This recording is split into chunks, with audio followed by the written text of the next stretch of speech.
I'm really pleased to open this webinar. The webinar has been organized by the GRP, the Research Group in Psychosomatic, which is a research group operating in Italy at the national level, having the aim to promote, let's say, culture on psychosomatic at research and level, and of course, to promote a translation of research results into the clinical realm.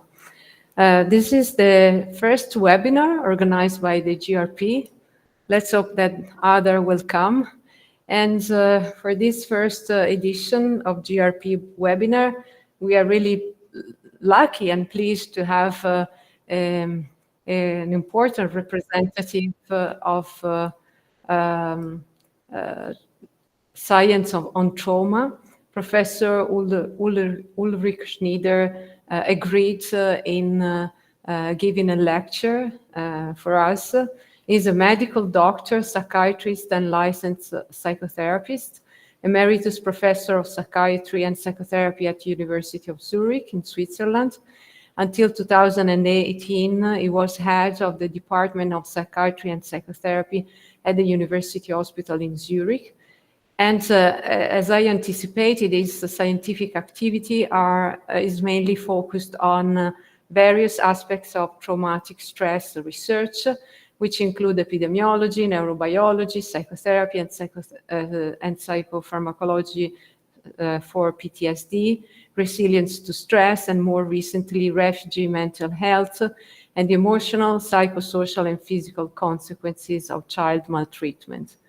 He has been president of the European Society for Traumatic Stress Studies, the ESTSS, the word for the Federation for Psychotherapy, WFP, and the International Society for Traumatic Stress Studies, the ISTSS. In 2013, he received the ESTSS Walter Deluxe Award for distinguished contribution to psychotraumatology in Europe.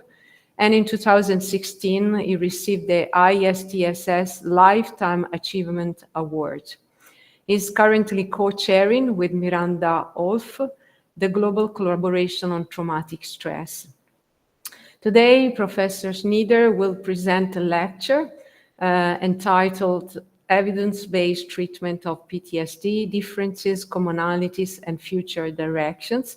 He will have a presentation of about 40 minutes, and thereafter we will have more or less around 20 minutes for questions, which can be written in the chat or simply opening the microphone. And in case there are many, I will try to moderate them a little bit.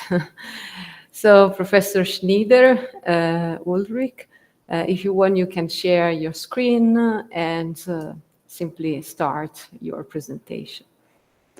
Okay, thank you very much for this nice introduction, Fiammetta.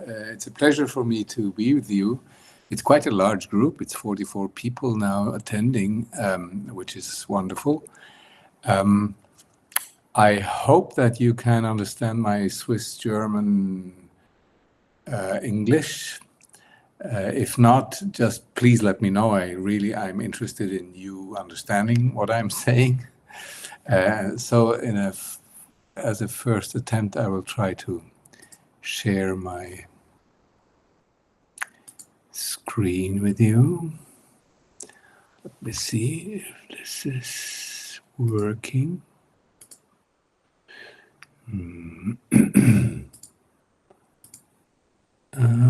Here, share. Now it should be. Can you see my first slide? Yes, perfect. Great, excellent.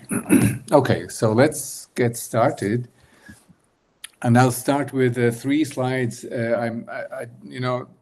Working with traumatized individuals, you get those dreadful images. I don't want to, dramatize the whole thing, but just for introduction, if you look at this man here,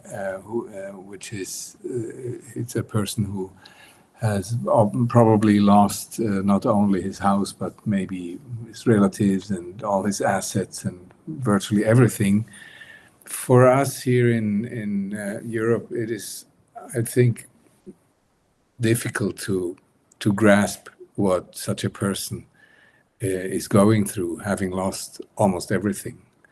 And of course, the war in Syria is not really over, and there are different new wars now. But if these people are desperate enough, they try to flee. They try to flee the place they are living in, maybe internally within their own country, or they cross borders. And a small proportion of these people manage to reach Europe. Talking to colleagues from Italy, I probably can assume that you know what I'm speaking about. But it's not only people whom we see here on this picture. It's not only young men who try to flee, it's also very young people or very old people. So many of you may remember this picture of little 5-year-old Omran Daknish in Syria 8 years ago. Let's not forget that trauma hits people who are maybe more vulnerable than most of us really are. So what I'd like to do tonight with you is to talk about the difference, but mainly about the commonalities of psychotherapies that are effective, that are evidence-based, that are out there for the treatment of PTSD. I will briefly talk about medication for PTSD as well, and then I will maybe half or a little less than half of the presentation will deal about what I think, what we can expect in the future. Of course, this will be a very subjective selection of a few things that I think that have some promise that are emerging in the field of psychotraumatology. So the psychotherapies for PTSD, this is a slide I got, I think, from Giovanni Fava, who is here amongst us tonight. If we should be aware that when we look at the levels of psychological interventions for traumatized populations, of course we have very basic levels of self-help with or without professional counseling, peer support, psychoeducation, even group sessions that can be provided by counselors. And it's only the more sophisticated, more complicated evidence-based therapies, including exposure treatment and cognitive restructuring, that are and should be provided by highly trained, academically trained psychotherapists. And it is this group of interventions that I will mainly talk about this afternoon. Now, this is a very old slide. It's 25 years old, but nothing much has changed. When we look at the pre-post effect sizes of treatments, of treatments for PTSD, we see that just doing nothing, waiting, has a certain effect size. Pharmacotherapy, drug treatment has a higher effect size, and the difference is statistically significant. But psychotherapy has a much higher effect size. So this is why I will talk mainly about psychotherapy. Psychotraumatology is the field for psychotherapy primarily. Of course, in severe cases, we will not hesitate to add pharmacotherapy to psychotherapy, but I would never initiate or suggest to only prescribe a medication without offering psychotherapy. Now, this is a slide which shows you in a nutshell the currently available scientific evidence, so the effective treatments of which we know that they really work. And because I know these people here, they are mostly good friends of mine, and of course all of them think they have invented the most effective treatment. And because I don't want to lose them as friends, I just ordered them in alphabetical order here. So there is no ranking really, and I will talk briefly about some of them. So Marilyn Cloyter's STARE narrative therapy is one of them.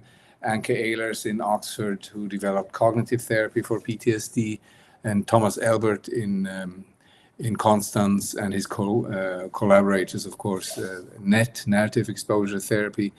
Edna Foa was the first who published randomized controlled trials of her prolonged exposure therapy. So her treatment is probably the best documented treatment for PTSD.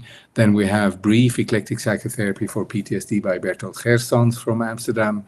Then cognitive processing therapy by Paddy Reesick in the US. And finally, most of you have known or may also have been trained in EMDR, eye movement desensitization and reprocessing therapy by Francine Shapiro, who sadly passed away a couple of years ago. Now, of course, I cannot describe all these treatments in a 40 minutes talk, but I will mention some of the differences. There are differences between these treatments. Of course, as I said, those pioneers will want to emphasize the differences and try to convince us that their approach is the best. There are differences in the duration and in the number of sessions. There are various interventions within each of those treatment protocols. Then there are differences in emphasizing exposure on the one hand versus cognitive work on the other hand. Then the way of accessing the trauma, of processing the trauma. There are also differences in methodological approaches. So some ask for a verbal report, others ask for a written account. Then there's imaginal experiencing, even without verbalization, such as in EMDR. Then also teaching and training coping skills is an important element, and it is done differently in various approaches. So most of them do some coping training as an introduction to treatment before they really do trauma-focused work, and others sort of integrate it within their whole treatment protocol.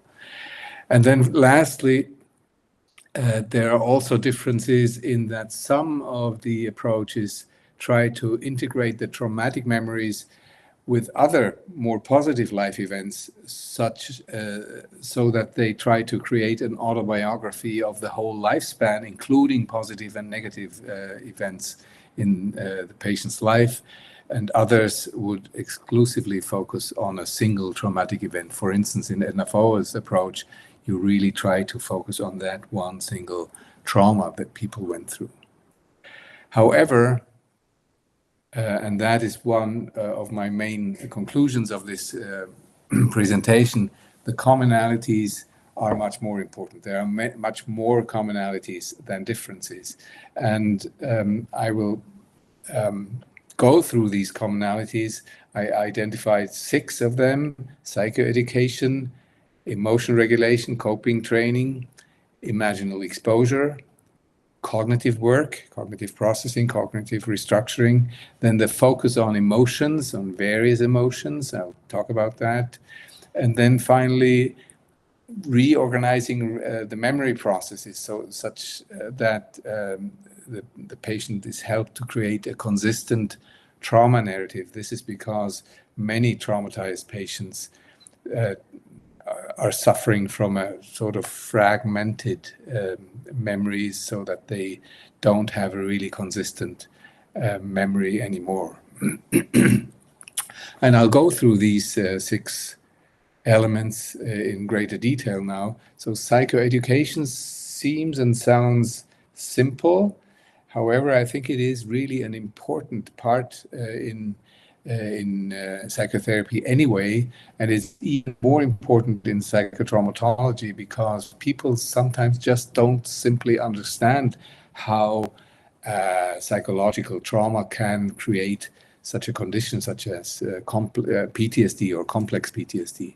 So psychoeducation will provide the trauma survivors and also their relatives with information about how post-traumatic stress reactions can occur. It also helps with ways to cope with trauma reminders. It discusses ways to manage this stress, and it also helps at establishing and facilitating a therapeutic relationship. so that that patient may cooperate better, and that also helps in preventing relapse. Emotion regulation, coping strategies, they are usually taught and trained in the beginning of treatment. They are important because of course, they improve patients' capacity to self-soothe and to tolerate distress. They also help identifying and recognizing and also accepting that sometimes they are confronted with opposing emotions, conflicting emotions. And of course, in Marilyn Cloyter's skills training and effective interpersonal regulation, narrative therapy, this is the most important part of the first half of their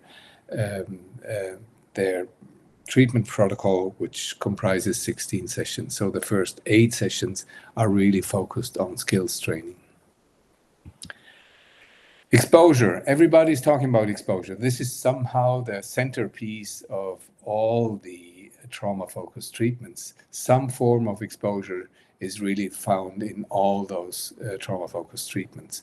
They are most strongly emphasized, of course, in PE, in prolonged exposure, but in EMDR also we have exposure while people do those saccadic eye movements and thinking of their trauma without talking about it. In cognitive therapy, we focus on the so-called hotspots. In cognitive processing therapy, there is an element of a written account of the most dreadful experiences. And in brief eclectic psychotherapy, since Bertolt Gersons, who developed PEP, was originally a psychoanalyst, he would emphasize more what he would call catharsis, when he encourages people to go back in imagination to their worst moments in their lives. Now, the other important element is working on the cognitions. In cognitive therapy, it is about identifying and working on the hotspots. It's about Socratic dialogue, changing dysfunctional attributions and negative interpretations, and also do behavioral experiments. In CPT, which is cognitive processing therapy, is very similar, Socratic dialogue, cognitive restructuring. In the other approaches, it's more part of the integration phase in the second half of the treatment when they have done enough of exposure treatment. And in the narrative exposure therapy, Thomas Elbert would call it meaning making, but it's basically cognitive work as well. Now, of course, in psychotherapy, we are all trained to focus on the emotions. But it is very important also in trauma work, of course, and there are some differences, but the commonality is that you work on people's emotions. It is, especially in Edna Foa's pioneering work, it is about working on the fear network, how she calls it. In other approaches, it's more about guilt and shame, so that's more complex, more socially determined emotions, or anger, such in stare narrative therapy, or grief and sadness, such as in brief eclectic psychotherapy. I will briefly mention moral injury. We don't have the time to go more into this, but this is increasingly also recognized as a really important issue that needs to be addressed separately from the specific fear-dominated emotions that usually is talked about in PTSD treatment. And finally, PTSD can also be seen as a memory disorder because people have somehow hyper-realistic remembrance of their traumatic experiences, but also they have what I call fragmented memory. So they remember some things very well, they remember other things, they don't remember other things. And this goes back to Chris Bruin's seminal work on dual representation theory. He distinguishes between what he calls sensation near on the one hand and contextualized representations. Previously, he called it the SAM and VAM systems, the situationally accessible memory and the verbally accessible memory. In narrative exposure therapy, they talk about that it's about transforming so-called hot into cold memories, and overall the reorganization of memory functions and the creation of a coherent trauma narrative seem to be central goals of all the trauma-focused treatments. Now, I